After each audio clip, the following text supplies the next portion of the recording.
Helo, so dyma'r ail fideo yn y cyfres ar Iaith Gydosod, neu LMC, Little Man Computer. Ac yn y fideo diwethaf, o'n i wedi cyflwyno beth yw Iaith Gydosod ac edrych ar efelychydd LMC. Wnaethon ni edrych ar tair cyfarwyddyd syml, sef mewnbwn, allbwn a holt. A nawr ni'n mynd i symud ymlaen i edrych ar fwy o cyfarwyddiadau a hefyd sut i ysgrifennu rhaglenni a gwneud tasgau o fewn LMC. Felly, cyfarwyddyd nesaf sydd angen ni gwybod amdano yw storio data. A ni'n defnyddio hwn os ni'n rhoi mewnbwn a ni eisiau cadw y data yna ar gyfer rhan arall o'r rhaglen yn hwyrach. Ni eisiau defnyddio fe yn hwyrach. Ni'n gallu storio fe a wedyn llwytho fe eto i ail ddefnyddio fe neu i ddefnyddio fe yn y pen draw. Felly, enw ar gyfer hwn yw store, cofair neu mnemonig yw STA, a wedyn chi'n gofyn rhoi, wel, dim rhaid, ond chi'n gallu rhoi enw newidyn ar gyfer e. So, os chi'n cymryd mewn rhif, gallwch chi roi STA rhif, neu falle y rhif cyntaf, gallwch chi roi STA cyntaf. A y cod ar gyfer hwn, mae'n dechrau gyda 3, dyna beth sy'n golygu taw cyfarwyddyd storio yw e. A wedyn, y dau peth sydd ddim fyna, dyna lle mae'r data yn mynd i cael ei storio. Ym mha lleoliad cof mae'n mynd i cael ei storio. So mae'r cyfarwyddyd yma yn copio'r gwerth o'r croniadur. So bydd bynnag sydd yn y croniadur yn barod, yr accumulator. A mae'n cael ei rhoi yn y lleoliad cof y cyfeirir ato gan yr enw newidyn. Wedyn, ar ôl fe wneud hwnna, ar ôl i gwerth cael ei copio, bydd y rhifydd y rhaglen yn symud ymlaen, fel ni wedi gweld o'r blaen. Nesaf yw llwytho data. So, just y cyferbyn i storio. Os chi wedi storio data mewn rhyw lleoliad cof, chi'n gallu llwytho fe nôl trwy defnyddio hwn. A'r mnemonig neu'r cofair yw LDA. A wedyn, yr enw newidyn chi wedi defnyddio. So, gallwch chi storio rhif, a wedyn llwytho rhif i gael ei nôl, i mewn i'r croniadur. A'r cod gyda hwn, yr un peth, ond tro yma, llwytho yw 5 yn y flaen. So, bydd y cyfarwyddyd load yn copio'r gwerth sy'n cael ei storio yn y lleoliad cof chi wedi enwi gyda newidyn, a mae'n copio fe i mewn i'r croniadur. So, mae'n mynd o'r lleoliad cof i'r croniadur, lle oedd storio a wneud y cyferbyn oedd yn mynd o'r croniadur i mewn i'r lleoliad cof. A os ydym ni'n defnyddio enwau newidyn, mae rhaid i ni dweud wrth y rhaglen bod ni eisiau penodi rhyw lleoliad cof ar gyfer storio y data yna. Ac mwyn wneud hwnna, mae angen defnyddio y cyfarwyddyd data, neu y cofair yw dat. Mae'r ffordd hwn yn gweithio, yw chi'n enwi y newidyn, y gyd yn llythyrau fach, chi'n rhoi space, wedyn y cyfarwyddyd yw dat, so dat fawr, a wedyn yr x's i fan hyn, chi'n gallu rhoi rhif initial number, so rhif chi'n rhoi ar dechrau. So fel arfer, os chi'n gadael yn blank, bydd yn rhoi 0, so yr agosodiad yw 0.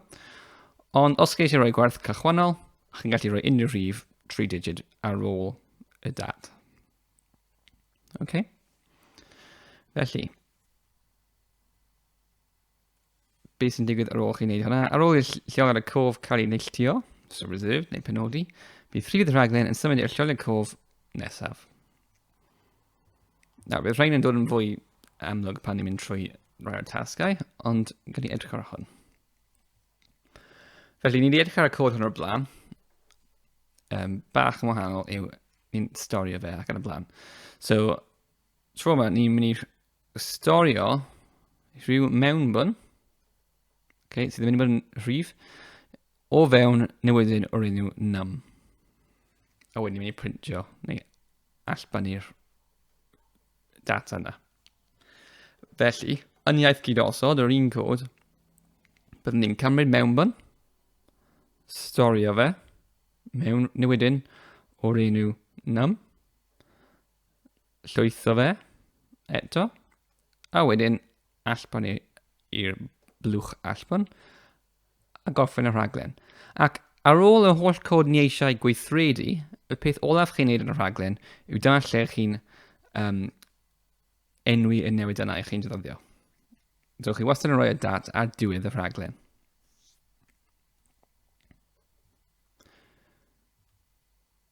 Okay. So, os ni eisiau ysgrifennu rhaglen sydd yn mynd, sy'n cymryd 2 fewnbwn ac yn allbannu nhw yn ôl trefn i'r gwrthwyneb, so in reverse order. So, beth mae'n rhaid ni'n neud yw allbannu'r ail fewnbwn cyn yr un gyntaf. Felly ni'n gwybod bod rhaid ni storio'r rhif cyntaf na mwyn defnyddio fe'n hwyrach. Ni eisiau storio fe, gwneud rhywbeth arall, o wedyn llwytho fe eto mwyn allbannu fe. Okay. So, chi'n cymryd mewnbwn i cael y rhif cyntaf. Chi'n storio fe fel rhif 1, ni wedi enwi fe fan'na. Wedyn, fi'n cymryd ail mewnbwn. Nawr, does dim rhaid i fi storio'r ail mewnbwn, oherwydd dyna'r peth olaf fi'n cymryd mewn.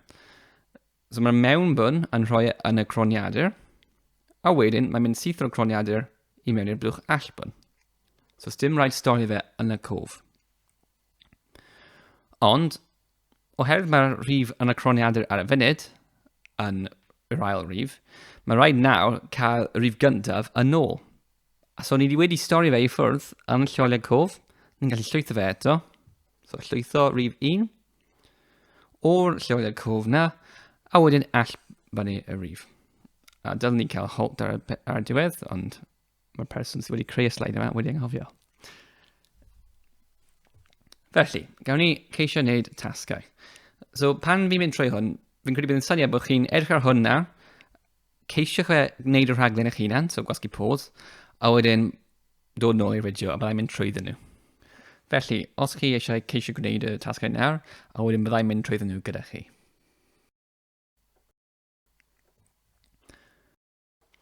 Felly, y tasg gyntaf, gobeithio bod chi wedi ceisio wneud e a wedi llwyddo.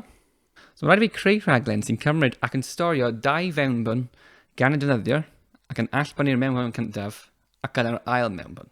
So, mae'n cymryd mewn 2 rhif a storio nhw, y 2 ohonyn nhw, a wedyn mae fe'n rhoi allan y mewnbwn cyntaf ac yn dilyn hynny, mae'n rhoi mas yr ail fewnbwn.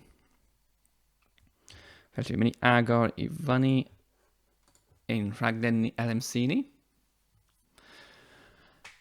So, fi eisiau cymryd 2 mewnbwn, storio'n 2 nhw, a wedyn allbannu'r un gyntaf, a wedyn yr ail un. Felly, os fi eisiau cymryd mewn rhif a storio fe, fi wastad yn gwneud imp gyntaf, a sta, a fi'n rhoi rhyw fath o unwaith o fe. So, rhif 1. Gael ni alw fe. Wedyn, imp, a fi'n storio'r ail rhif.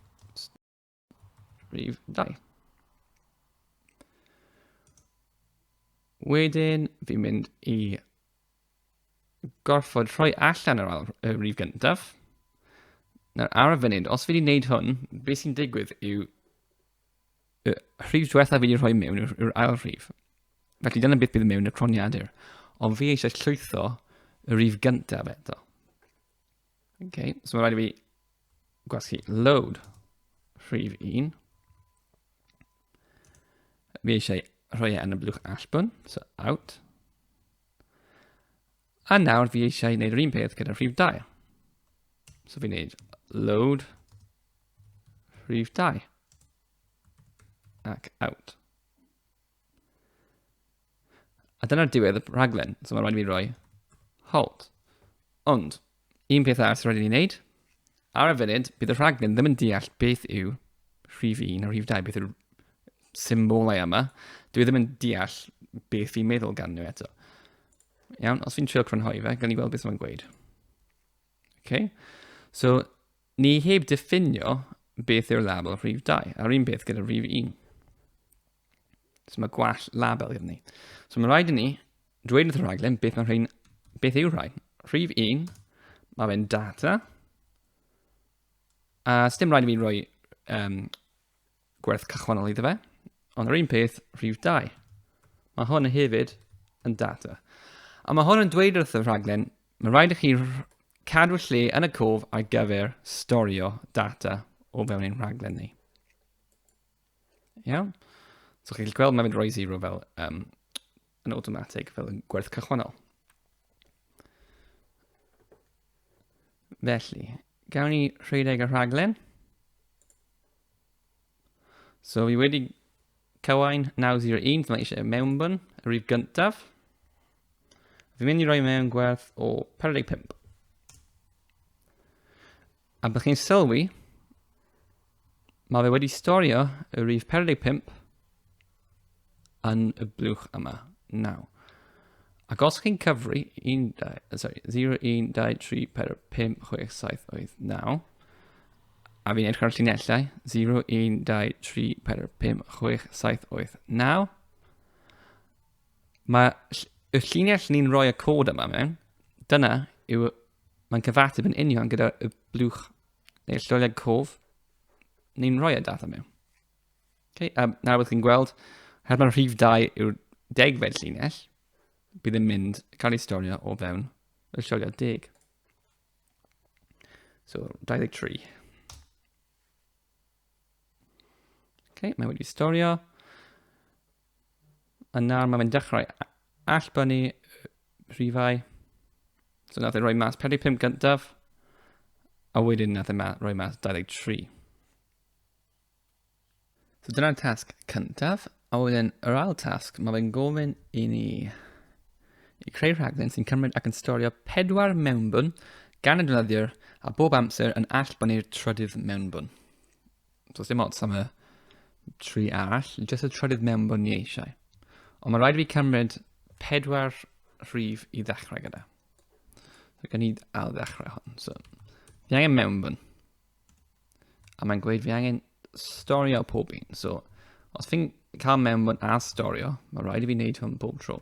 So, rhif 1, imp, cael mewnbwn, storio, rhif 2, cael mewnbwn, storio, rhif 3, cael mewnbwn, a storio, rhif 4. A nawr, fi ond eisiau allbynnu y trydydd un, sef rhif 3. So mae rhaid i fi, os fi eisiau allbynnu rhywbeth, mae rhaid i fi gwasgu. Mae'n fi teip load, rhif 3, a wedyn allbyn. Okay, a dyna diwedd y rhaglen, felly halt. A just i orffen, mae rhaid i fi gwirth y rhaglen beth mae'r geiriau yma yn meddwl. So, rhif 1, mae fe'n data. Hefyd mae rhif 2, mae angen lle i storio hwn. A rhif 3. A rhif 4.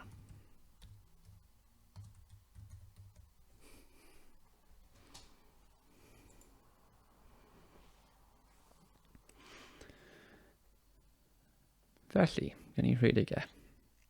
So, mynd i rhoi mewn.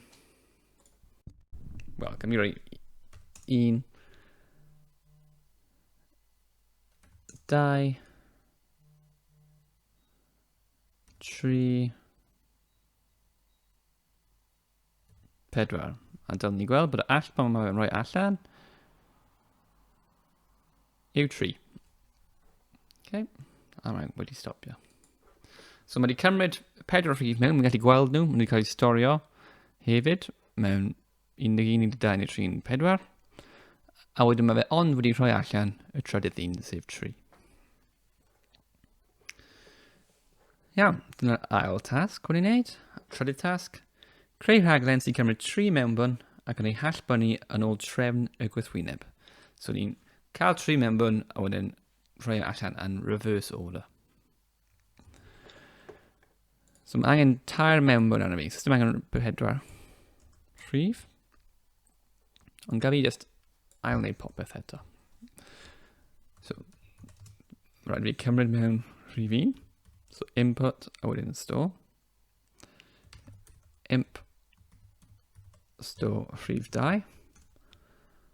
A fi angen trydydd un. So imp. Nawr, oherwydd mae fe eisiau fi cymryd mewn yr allbwn yr un gyntaf, yr ail un a'r trydydd un. A wedyn, y mewnbwn. A wedyn fi eisiau allbynnu nhw, y trydydd, yr ail a'r gyntaf. Does dim rhaid i fi storio y trydydd rhif. Oherwydd, fi'n cymryd e mewn, a wedyn yn syth, fi'n allbynnu fe eto. Does dim rhaid i hwn cael ei storio o fewn y cof. Mae fe yn y croniadur, felly jyst dynyddu fe yn syth. So y trydydd mewnbwn, fi'n gallu jyst wneud yn syth output. Mae mewnbwn cofio yn dod o'r bocs mewnbwn i fewn i'r croniadur, a mae allbwn jyst yn cymryd beth sydd yn y croniadur a rhoi yn y bocs allbwn. Felly, does dim rhaid ni storio fe o fewn y cod. So ni'n mynd i cael cod fwy effeithlon, a mae jyst yn cymryd llai o llinellau i wneud yr un peth. Ar ôl i fi wneud y trydydd rhif, mae rhaid i fi nawr allbynnu y ail rhif. So fi angen llwytho, LDA rhif 2, out, wedyn fi angen llwytho yr un gyntaf, so LDA rhif 1, out.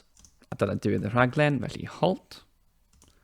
A mae rhaid i fi gweithio cyfrifiadur, wel mae 3 yn wedyn gyda fi, rhif 1, save data, rhif 2,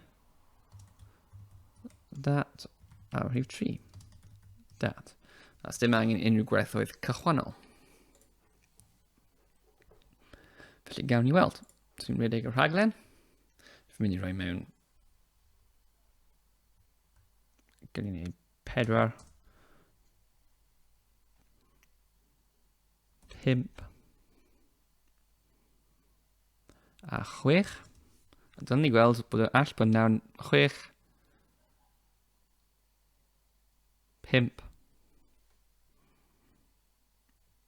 a 4.